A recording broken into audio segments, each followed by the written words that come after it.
Now, if we look at one of his approaches to tafsir, this is an issue that Westerners don't like, the practice of a man marrying more than one wife. So he wants to explain that by saying, well, you have verse 127 from Surah An-Nisa, وَيَسْتَفْتُونَكَ فِي النِّسَاءِ, they consult you concerning women, and that the focus of that verse was on the guardians of female orphans and the whole issue of wanting to marry them or not wanting to marry them. And the verse is extremely compressed, so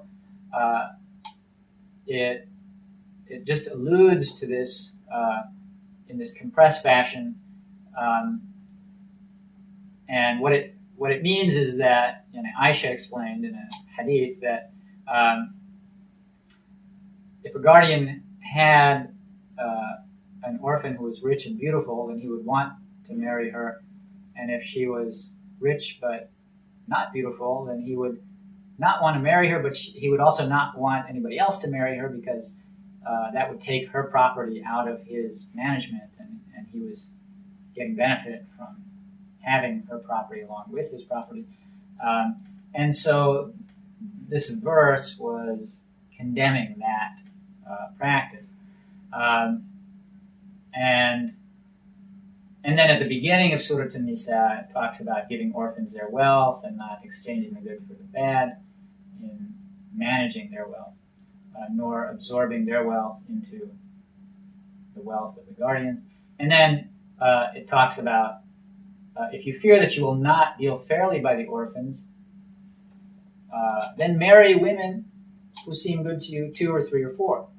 So his whole point is that, look, this issue of marrying more than one wife is mentioned in the context of dealing with orphans. So, the whole allusion or the intimation of the passage is that marrying more than one wife is connected with taking care of orphans and widows and stuff like that. And that then the verse says, if you don't think you can do justice, then it's better that you just marry one woman. And then in verse 129, it says you'll not be able to deal equally between your wives, however much you wish to do so. And so there's a permission being given on the condition of justice, and then there's another verse that says you can't really do total justice between more than one wife. And so, the conclusion, therefore, is that you really shouldn't do it. That's Fazlur-Rahmaan's conclusion, and the conclusion of modernists in general. Of course, the criticism of that is those societies which don't allow polygamy. I mean, if you look at Western societies, they allow everything under the sun when it comes to different types of sexual couplings, except polygamy.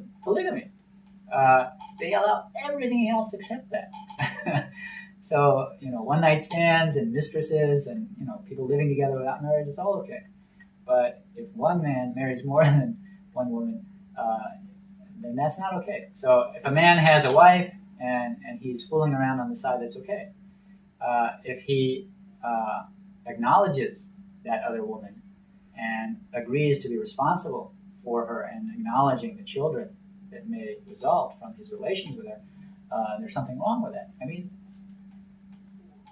what's wrong with that picture? How do you see that polygamy is a problem and that these other de facto forms of taking other partners along with a wife, that's okay? It's baffling. It's really baffling. Okay.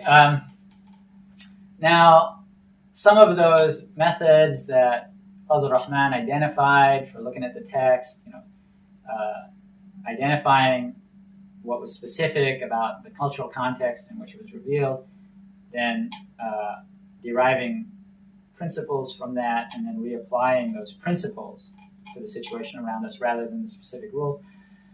And a lot of the other techniques of approaching the text, those were taken up to a certain extent and used by other people. So some of those who did that, Aziza al-Hibri, she's an Egyptian who studied law. She got whatever the highest law degree is that you can get in the United States.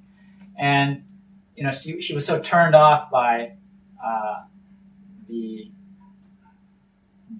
type of Islam that was being propagated in Egypt that she became an atheist. And then when she came to America, she eventually found that spiritual impoverishment that accompanies atheism to be intolerable psychologically. And so she re-examined Islam, and she decided that she did believe in Allah, and she did believe that the Qur'an was from Allah.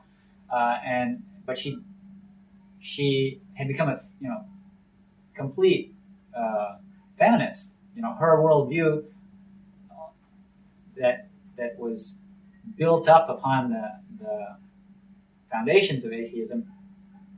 I mean, all the particulars of it were dyed in the tint of feminism. So atheism, she tossed that out the window, but the feminism remained. And so then she looked at the Qur'an and she said, what happened in Arab society is that, according to her historical studies, the Arabs in primordial times had matriarchal cultures. And one of the indications of that is Bilqis, the queen of Yemen. A woman ruled them. Saba was a Yemeni kingdom. So, and she has all these other evidences that originally the Arabian society was matriarchal. And then patriarchy began to take over. And by the time of the Jahili, immediate pre-Islamic era, that patriarchy had completely taken hold. And women were just property in the eyes of men. And they basically didn't have any rights at all. So Islam came, and it affirmed women's spiritual equality with men, and it began to give them all of these societal rights as well. The right to own property, the right to decide who they would marry, that they would not be inherited by their husband's heirs when their husband died, and these kind of things, that female infanticide was prohibited, various things. So how she interprets it is that Islam came to redress the injustices of patriarchy, and unfortunately, the period of time in which the Prophet ﷺ had to work was very limited, and basically all you had was Medina that became Islamized. And the rest of Arabian society, they accepted Islam very nominally in that last year or two of the life of the Prophet ﷺ, but it hadn't really penetrated, and that's why immediately upon his death, they all decided they didn't really want to be Muslims. And so there was this reaction in the society, and the patriarchy that had been sort of pushed back during the era of the Prophet ﷺ, that it came back full force. And that one of the manifestations of that was that the practice of scholarship was taken over by men. And that those men, they interpreted all of the text to match their vision, which was based upon this patriarchal background, and that they hijacked the religion.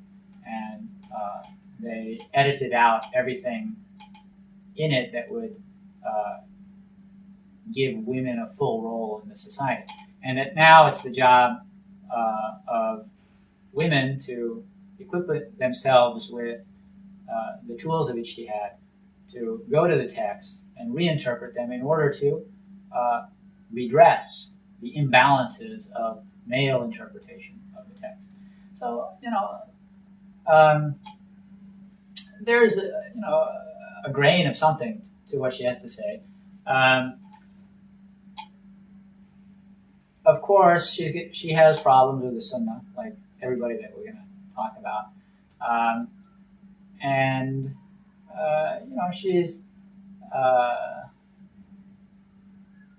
she's stirred up plenty of controversy. She's a teacher at the University of Richmond, the last I heard, Richmond, Virginia. But she is an articulate and scholarly person. And so, I mean, her overall arguments, they have at least some basis for acknowledgement. And on detailed issues, then one has to engage the arguments based upon the quality of the evidence. However, as I said, one of the things that's really a cornerstone to the methodology of all of these people is that they basically discount the Sunnah. Once you do that, it becomes much easier to read into the Qur'an what you want it to say.